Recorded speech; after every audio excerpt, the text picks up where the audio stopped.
Well, right here, we're in 37 feet.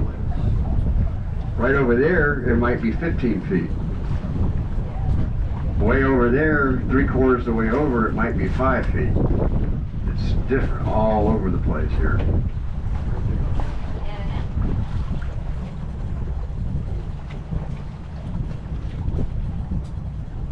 They're very fast. They can be swimming up to 25 miles an hour with just a couple sweeps of their fluke. That's their tail.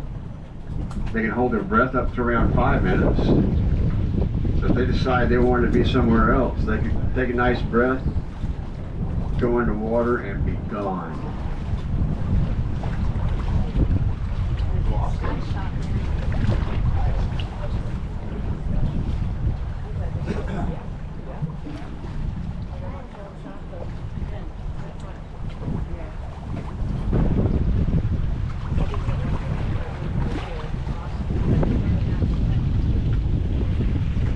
Nobody?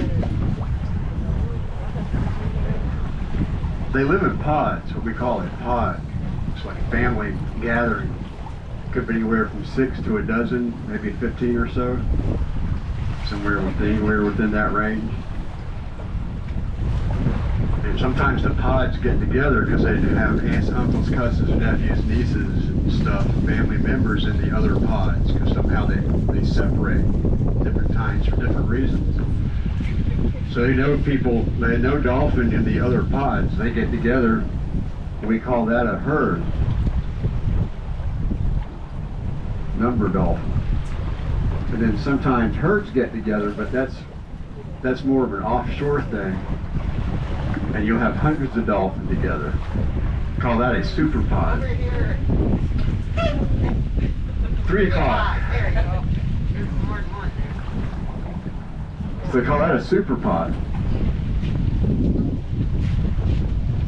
Sometimes right out here though, we only see a single dolphin, just one, all by itself. You know what we call that? Lonely. An iPod. You see the reason we don't have a plank on this boat.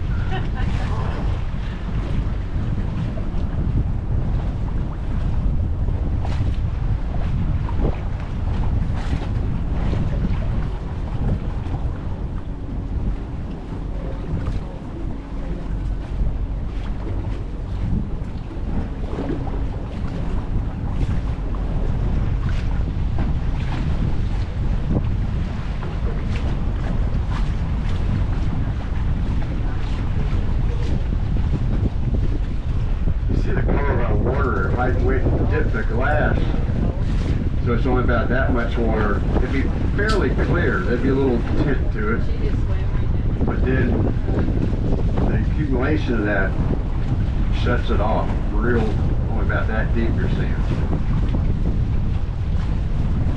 The reason we have this colored water is our marshes. We have a third of all the saltwater marshes on the East Coast. Georgia's coastline is only 100 miles from Savannah to St. Mary's, but we have thousands and thousands of miles of waterways along with all this marsh.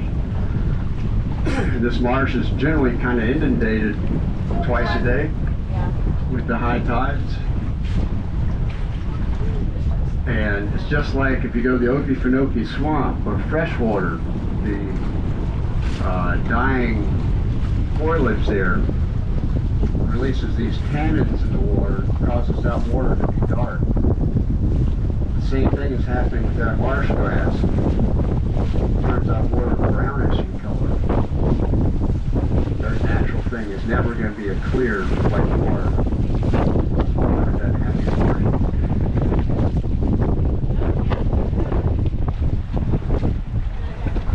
Straight ahead, I'm told.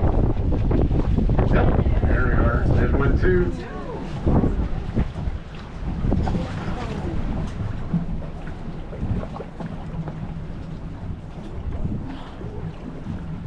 I was telling you how they bite each other on the dorsal fin. Sometimes they do it real aggressively. We think they're trying to, some of it might be trying to see who's the alpha. We have some dolphin that we see year-round that have these marks. Some of them disappear for a while and then come back. They migrate out. because of that fin, we see them the next year. So we've named them, saying something between us and the bridge, not the bird, but to the right of the bird, and to the left of the bridge. So we've named these dolphins by what we see. So there's one that, are they over there? All right. There's one with a chip out of the top of it, the dorsal. We call him Chip. There's one with a slice on the back side, call him Slice. So there's Nick. Oh, there's a Nick. So Nick, Slice, Chip, Stumpy, Scar is another one, a new one, and Chopper. Chopper is kind of cool. We figured he was a real aggressive male, been in a lot of fights. His dorsal fin looks like a sideways W the way it's chopped up. Watched him for about 1.5 years, and then Chopper had a baby. Ms. Chopper. We say Ms., not Mrs., because there is no Mr. When they had their dolphin fun, as soon as the fun's over, Mr. is long gone, and leaving Ms. with a 12-month gestation period.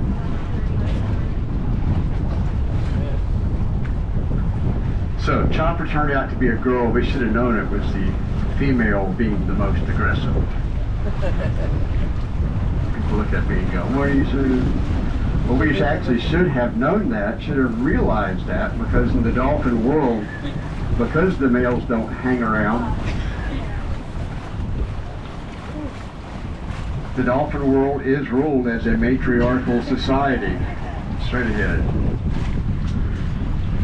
The ladies are in control. And I guarantee you I won't hear one guy on this boat say it's not the same up here. Not one that doesn't want to be on the couch tonight.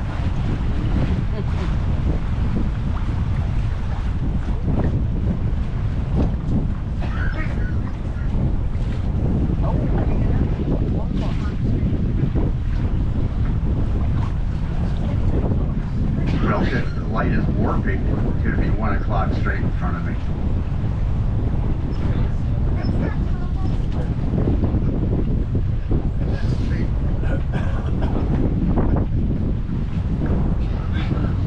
Dolphin.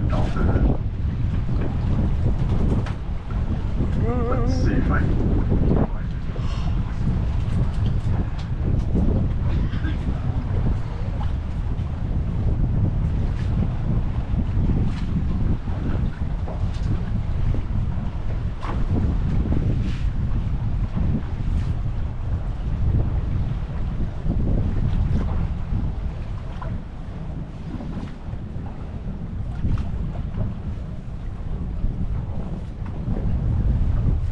I found on a website, it's they say it's 17 dolphins talking to each other at a place called Shackleford Banks. I don't know where that is.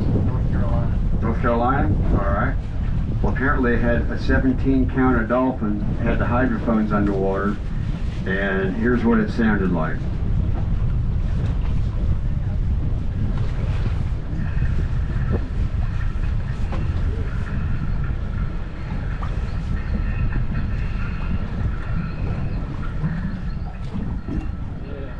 They're having a concert. They clicks and whistle.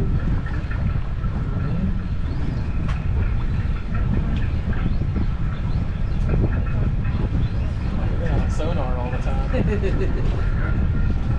I bet. Whales too, huh?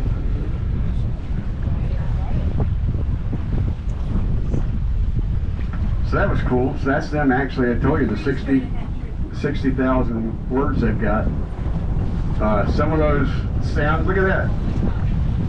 Some of the sounds are them talking to each other. Some of the sounds are them using their echolocation. All right. All right. Yeah, all right.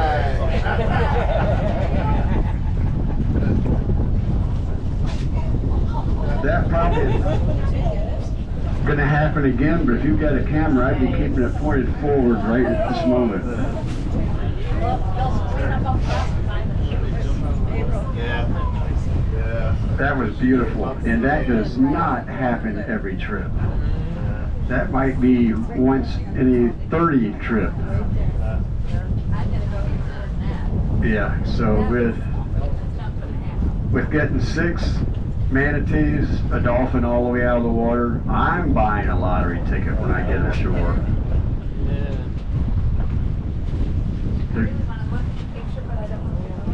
Yeah. Oh, yeah. Oh. 3 o'clock. That's far away. Just one under. There he is again.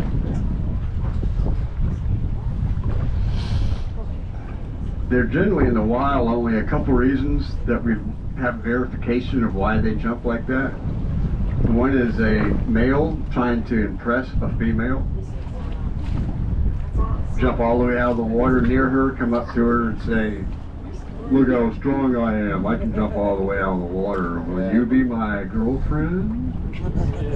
Trying to impress her. Bet that shit works too.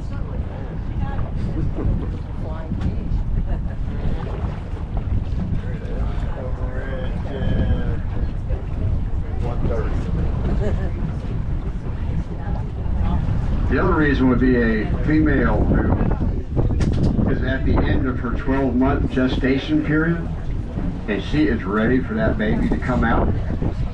She will gather speed underwater, come shooting totally out of the water, crash down on her side, and then continue to do that 10 or 15 times in a row. I've only seen that twice, and it is a sight to see. She'll take off doing that. Let's say she did it right here, did it 10 times in a row. She'd be at the beach by the time that 10th one went. We can't keep up even. They're going so fast. Trying to make labor start. Well, that was a pretty good thing for basically a grand finale, because we got to start heading for home now. That was a company dolphin there. Come sneak him some fish. Quickly before I go, you look way over that way where those cliffs are. You see a little nub about in the middle sticking up over the top. If you had a long-range camera or something, you'd see this white body underneath it. That is the Island Lighthouse. It's the oldest lighthouse in Florida. Reached its original structure. Built in 1838, and it's still here. Decommissioned in 1915. Behind us, that island back there, that is Cumberland Island National Seashore.